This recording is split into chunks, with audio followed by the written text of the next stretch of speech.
La semaine dernière, en banlieue parisienne, l'on a assisté à une rencontre du troisième type. Le nouveau maire d'Aubervilliers, Jacques Salvatore, a invité le maire de Neuilly, Jean-Christophe Romantin, à venir visiter sa commune. Sur le papier, l'idée est bonne. Deux élus que tout oppose décident de dépasser le traditionnel clivage gauche-droite, pauvres-riches, pour échanger leur expérience. Seulement voilà, dans les faits, Jacques Salvatore a choisi de jouer les misérables. Pendant près de 3 heures, il a embarqué son invité dans une sorte de road movie de la pauvreté, passant à toute vitesse de taudis en taudis et omettant surtout, et c'est bien dommage, de lui montrer les atouts de sa ville, ses réserves foncières, sa position géographique, la diversité de sa population et le quotidien qui n'est pas aussi caricatural que ce que l'on voit en général dans les médias. Une mise en scène de l'indigence carrément dérangeante. Il est 10 h et nous assistons à l'arrivée naturelle et assez sympathique du maire de Neuilly. Alors bienvenue, alors là c'est mon bureau. Vous remarquerez qu'il a pas le même cachet que le vôtre. Ah, mais je dois avouer que le vôtre est... J'ai pas touché. Il est historique, il est historique. Le vôtre c'est un musée. On a souhaité se rencontrer. Moi pour ma part je le dis franchement parce que j'avais suivi attentivement la campagne de M. Fromentin, sans doute dans Marianne et un peu ailleurs, et j'avais apprécié la manière dont courageusement vous aviez posé votre candidature aux législatives d'abord, aux municipales ensuite, et puis comment vous aviez contraint quand même l'équipe du président de la République à vous soutenir. C'est quand même assez rare de faire plier un président de la République. Donc ça m'a dit, je me suis dit c'est un nouveau maire, moi aussi, nous aussi, une nouvelle équipe, ça vaut peut-être la peine qu'on dialogue ensemble, et puis je voulais lui montrer peut-être des réalités de notre ville que peut-être qu'il n'appréhende pas dans sa plénitude. Si on ne sait pas, sans tabou, se parler, et se parler comme on le fait, on l'a fait déjà, et comme on va le faire, c'est-à-dire très simplement, sans se dire, mais attends, toi t'es là, toi t'as telle particularité, telle étiquette, etc. Si on n'arrive pas à rompre, à casser un petit peu ces tabous, ces frontières, à ce moment-là, c'est même pas la peine d'imaginer quoi que ce soit. Pas assez de caméras présentes, de photographes, de journalistes, qu'à cela ne tienne, le staff du maire d'Aubervilliers prie ces messieurs de rejouer la scène devant l'hôtel de ville cette fois, comme si de rien n'était. Saint-Gaëtan l'ami. On va refaire l'image de l'accueil. Laquelle? L'image de l'accueil. Voilà, on va refaire l'accueil, juste ça, s'il te plaît. Comment? L'accueil, on le refait. Bonjour, Jean-Christophe Romantin. Bienvenue à Aubervilliers. Ravi d'être avec vous ce matin et puis voilà, de discuter, d'échanger et de visiter et d'approfondir. Bon, le remake face caméra, admettons, cela arrive souvent, mais là, c'est hors cadre. Pour ne plus perdre une poussière de misère, on se serre, on se tasse dans la camionnette mise en place par la mairie, et c'est parti.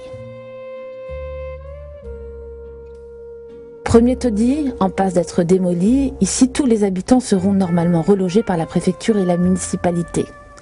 Rien n'est aux normes. L'eau, l'humidité voisinent dangereusement avec l'électricité, un court-circuit et c'est l'incendie, sans parler des vitres cassées et du froid.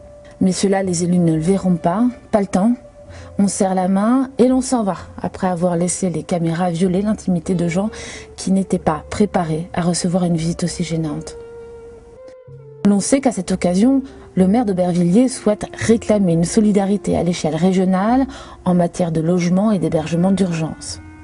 Si Neuilly compte 3,8% de logements sociaux, Aubervilliers en compte 10 fois plus, dans un triste état. Vous êtes avec le maire de Neuilly, là, c'est pas où il n'y a pas aussi un moyen d'établir des liens pour que quand il y ait des familles qui soient dans des situations critiques, à reloger en urgence, puisque c'est parfois une danger de vie, ou de mort, de lui demander un coup de main justement. Ça peut arriver ça? Écoutez, ça arrivera sans doute d'ailleurs, mais c'est arrivé avec d'autres villes. Hein. Dans des situations d'urgence, nous demandons des coups de main à toutes les villes qui nous entourent, et même parfois plus loin. Il n'y a aucune raison. Avec Neuilly, ça changerait. Il n'y a aucune raison que je ne le fasse pas éventuellement avec Neuilly, d'autant plus qu'il a annoncé lors de ses vœux qu'il va créer du logement d'urgence, qu'il a déjà créé du logement d'urgence à Neuilly et qu'il va en créer encore plus. Et là, on voit très vite des taudis, on voit très vite de la misère qu'on a juste le temps de toucher et puis on part.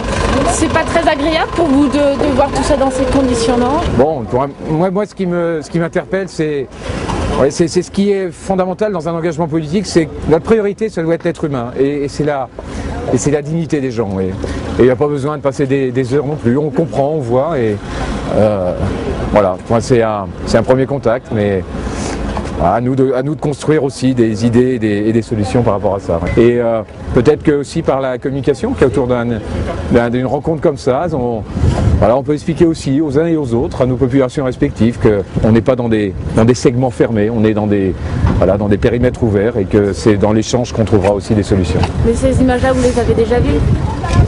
Je les ai déjà vues. Ah non, honnêtement, non. Oui, je les ai vus, mais aussi il est bon de se le rappeler parce que c'est pas parce qu'on voit une fois quelque chose dans sa vie, ça évolue, il faut se le rappeler, il faut en parler, il faut continuer à enrichir la réflexion. Donc j'ai pas l'impression de perdre mon temps. Allô? Allez, le car est arrivé là? Derrière. Où? Bah, faut qu'il vienne nous chercher là, on y va. Ce qui est ennuyeux, ce n'est pas que l'on plante la misère devant les yeux du maire de Neuilly. Violente, elle l'est, avec ou sans caméra. Mais c'est l'instrumentalisation grossière des médias et des habitants comme de simples figurants.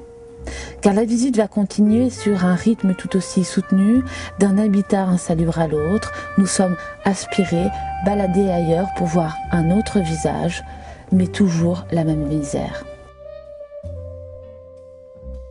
Et l'on ne peut s'empêcher de sentir le vide qui suit notre passage. À chaque départ, les occupants se demandent quel rôle ils ont bien joué et est-ce qu'on va vraiment les aider. Une jeune femme ose naïvement aborder le maire d'Aubervilliers. Et le squat c'est illégal? C'est interdit de squatter? Oui, c'est interdit. C'est interdit, mais les gens des HLM, ils m'ont dit d'aller. Ils avaient pris mon nom et tout, bon. Au tribunal avec mon nom. Bon. Et après le tribunal m'a envoyé une lettre comme quoi il faudrait que je paye tous les mois. Oui, une indemnité d'occupation, oui. Oui. Vous l'avez fait ça? Je suis allée voir mon assistant social, donc il a pris... L'argent? Non, pas l'argent, il a pris la lettre. Jacques Salvatore interpelle son invité pour lui présenter ce cas d'école, sans imaginer son malaise. Je peux lui dire, écoutez, je ne peux rien faire pour vous, au revoir madame, merci d'être venue, ça m'a fait plaisir de vous voir dans la rue. Mais c'est pas ce qu'on répond. Ouais. Et c'est pas ce qu'on attend de nous. Ouais. Et c'est pas ce qu'on attend de nous. Et trouver des idées, de chercher des solutions. C'est pas ce que je veux répondre. Mais ce genre de situation, pour nous, c'est monnaie courante. Ouais. C'est le pain quotidien. Et c'est vraiment une spécificité quand même de nos vies. Fin de parcours à la cantine du foyer des jeunes travailleurs. Là attendent d'autres journalistes ainsi que les VIP locaux. Il ne fait aucun doute que la très grande simplicité du lieu a été minutieusement choisie pour rajouter une couche dans le misérabilisme de cette parade. Nous nous éclipsons en espérant que toute cette mise en scène ne s'inscrive pas uniquement dans un plan de communication.